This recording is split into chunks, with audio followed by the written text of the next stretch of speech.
uma nova determinação. Vamos entender com o André Anelli qual foi a alegação apresentada pelo ministro nesta atualização, digamos assim. Bem-vindo, meu amigo. Obrigado, Evandro. Muito boa tarde a você e a todos aqui no 3 em 1 da Jovem Pan. A gente acabou de receber uma postagem do Supremo Tribunal Federal em relação a esse assunto e o STF acaba dizendo que, na verdade, o que houve nessa terça-feira não foi nenhum tipo de recuo, mas sim de diferenciação por parte do ministro Flávio Dino, de que, na verdade, a decisão dele, o despacho publicado na última segunda-feira, era referente a tribunais do Poder Judiciário de cada um dos países. Se o Poder Judiciário, se o tribunal de cada um desses países tomasse uma decisão, essa decisão só teria validade aqui no Brasil através de homologação, através de uma validação do judiciário brasileiro. E nessa decisão, então, o ministro Flávio Dino acabou fazendo uma diferenciação que, nas palavras do STF, foi esclarecida nessa terça-feira em um novo despacho. Continua valendo o entendimento, então, do ministro de que as decisões dos tribunais lá fora, vinculados especificamente ao Poder Judiciário de cada país, não têm validação sem uma homologação aqui no Brasil, mas as decisões dos tribunais considerados supranacionais, ou seja, aqueles que não têm vinculação específica a um país, esses dos quais o Brasil é signatário, continuam tendo validade aqui no país. A gente destaca um exemplo bem emblemático, que é o do Tribunal Penal Internacional, o TPI, que recentemente condenou o presidente da Rússia, Vladimir Putin, por crimes de guerra por conta da atuação lá na Ucrânia. Então, esse entendimento do TPI continua tendo validade aqui no Brasil, o que significa dizer que se Vladimir Putin visitar aqui o país, colocar os pés aqui no Brasil, ele seria preso por conta do entendimento do Tribunal Penal Internacional, ao qual o Brasil é signatário. Portanto, o ministro Flávio Dino, por meio dessa publicação oficial agora há pouco no STF,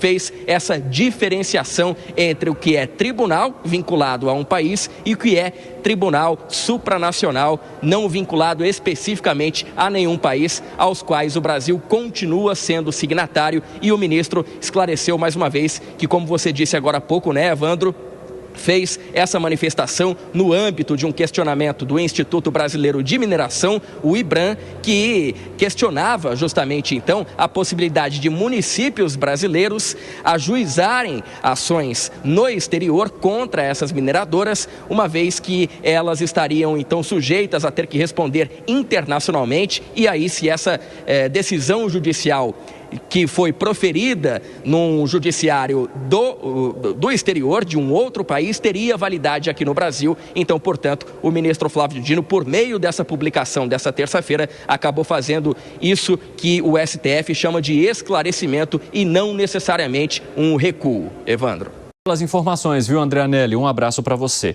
Obviamente, como nós comentamos aqui, depois daquela primeira decisão do ministro Flávio Dino, os bancos, principalmente, muitas pessoas e autoridades ficaram inseguras sobre o que seguir e que decisão tomar. Aí vem o ministro numa atualização dessa determinação e diz: decisões tomadas por tribunais de outros países não teriam validade imediata aqui, mas de tribunais internacionais dos quais o Brasil é signatário, sim. Diante disso, Gani, a gente tem uma solução ou nos mantivemos numa insegurança jurídica? Não, a gente continua numa insegurança jurídica, porque a lei norte-americana não obriga as empresas aqui no Brasil cumprirem uma decisão judicial aqui no Brasil. Simplesmente a lei norte-americana, a Magnitsky, né? Olha lá, já errou a publicação. Magnitsky. A lei... Onde foi? A lei M. Não. Magnitsky.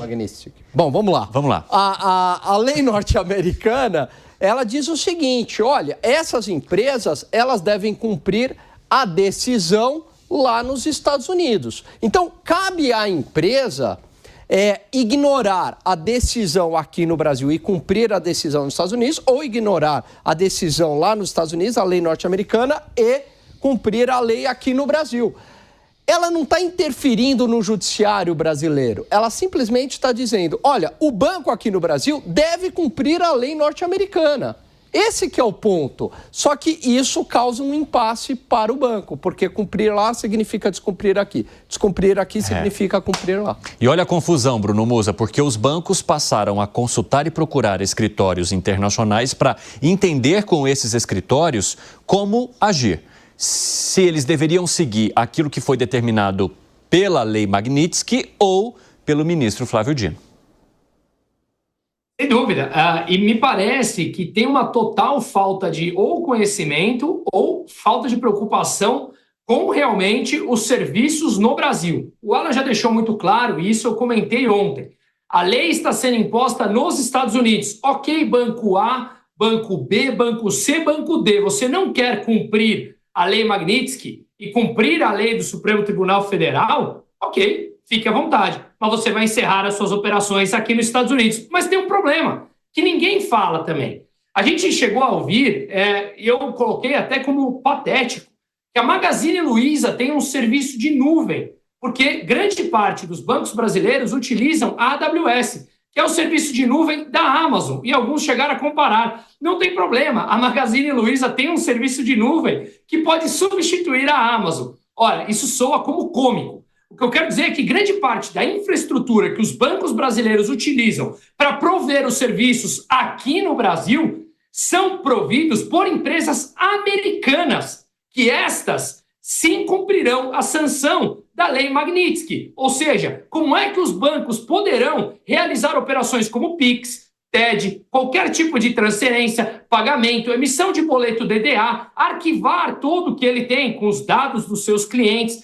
Como? Se todas as empresas que fornecem a parte de tecnologia de infraestrutura são todas americanas. Portanto, está na hora das pessoas começarem a entender como é importante a descentralização do poder. Você jamais pode confiar em alguém que centraliza o poder nele. Ele passa a tomar decisões sobre a sua vida. Agora imagine se todas essas empresas começarem a desligar os serviços no Brasil. Isso afeta o WhatsApp, todas as operações bancárias, investimentos, a parte de televisão, de mídia. Como é que a gente vai conseguir fazer isso? O país simplesmente para por conta de 1, 2 ou 3 pessoas? Será mesmo razoável? Ora, me parece que isso se torna até ingênuo. Ok, o Brasil tem que cumprir a lei do STF. Será que não haverá alguma interlocução por lá para dizer vocês vão parar o país em nome de 3, 4 pessoas? Me parece bastante razoável esse discurso.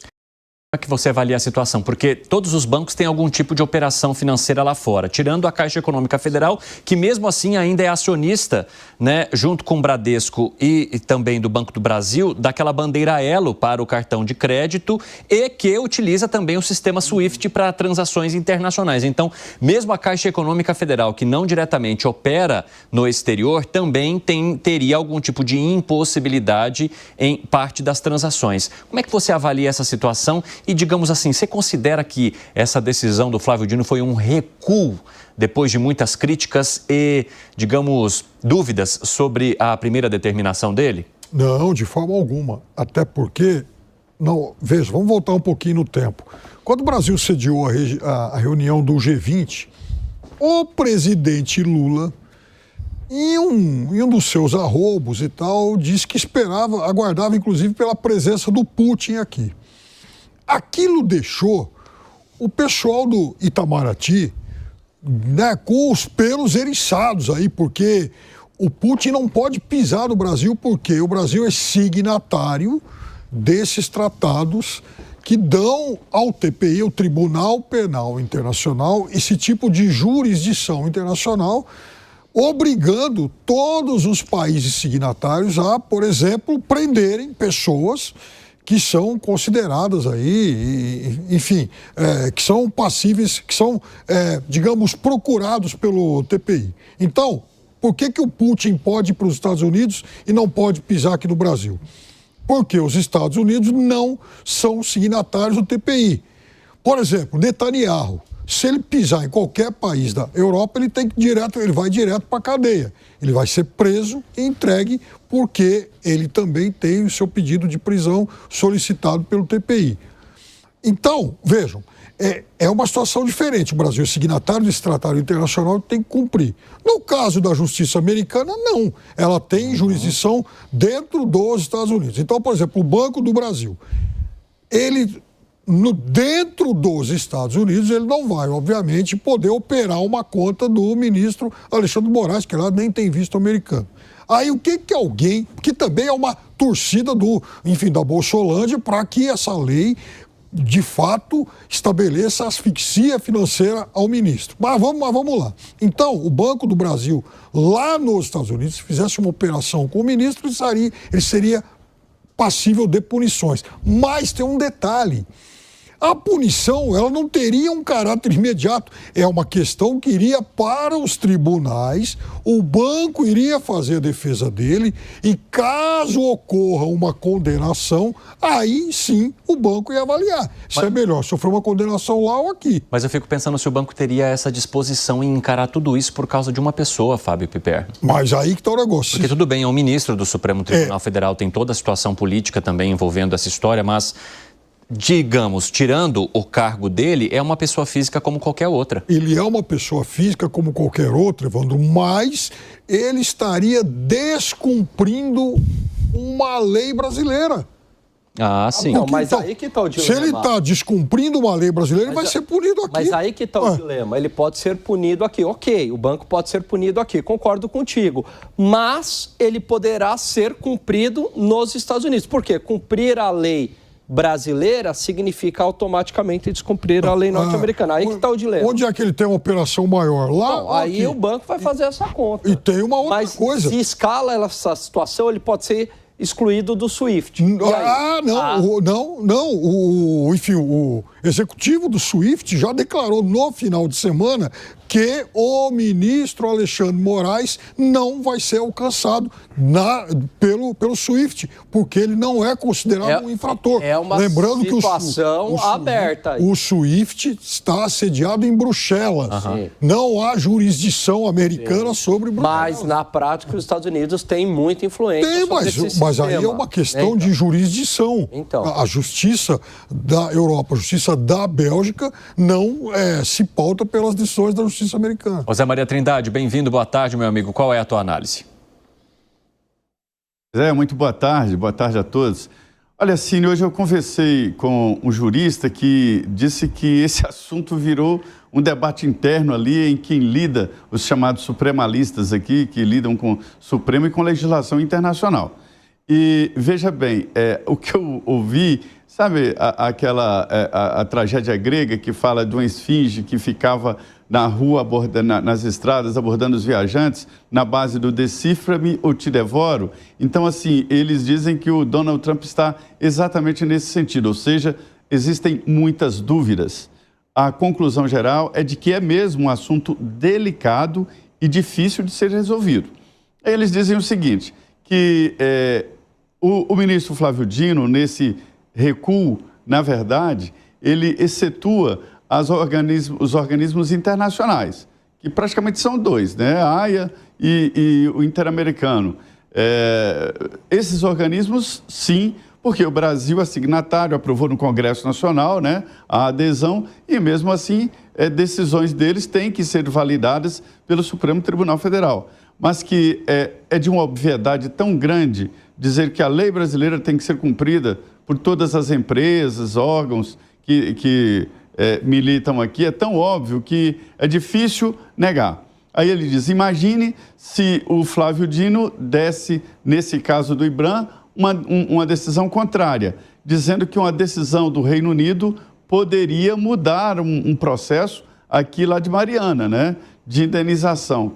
Então ninguém iria nem mais se preocupar em ir ao Supremo, iria todo mundo procurar um país que desse uma decisão para mudar uma situação aqui no Brasil, uma prisão, uma indenização ou algo assim. Então, é óbvio demais. Agora é o seguinte, ele faz essa projeção. Se um determinado banco, a gente está muito preocupado com o banco, mas existem outras dúvidas, por exemplo, plataformas digitais, grupos de adesão, a economia está toda intrigada, está toda junta numa teia de aranha. Então, assim, o diretor de um banco diz, não, eu não vou aceitar o Alexandre como um cliente. Aí, mas a ordem do Supremo manda prender o diretor que não aceitou. E aí o outro que assume vai ter que aceitar. Se ele não aceitar, manda prender também. Então, é muito complexo. Não há como optar. Aí não é uma opção. É uma determinação da justiça de cumprir a lei brasileira, né? Então, é muito complexo para não atender. E, por outro lado, fica, sim, é a conclusão, exposto à possibilidade de uma sanção dos Estados Unidos. E mais, o mundo se pergunta o seguinte, nós temos 513 deputados, agora 512, né? Os 513 deputados, mais 11 ministros do Supremo, o presidente da República e seus ministros. Como esse pessoal todo, essa quantidade de autoridade seria vencida por um deputado federal lá nos Estados Unidos? Isso é meio lenda, não é por aí. É a esfinge determinando aí qual é a charada para ser resolvida e colocar um ponto final nesse monte de interrogação, né? Muito bom, Zé. Aliás, essa foi uma manifestação feita pelo governador Ronaldo Caiado naquela conversa que eu e Zé e outras pessoas que participaram da bancada tivemos ontem com ele no Direto ao Ponto. Ele menciona que não acredita também que um deputado poderia fazer todo esse estrago que estão colocando nas costas do Eduardo Bolsonaro. Mas, enfim, é a visão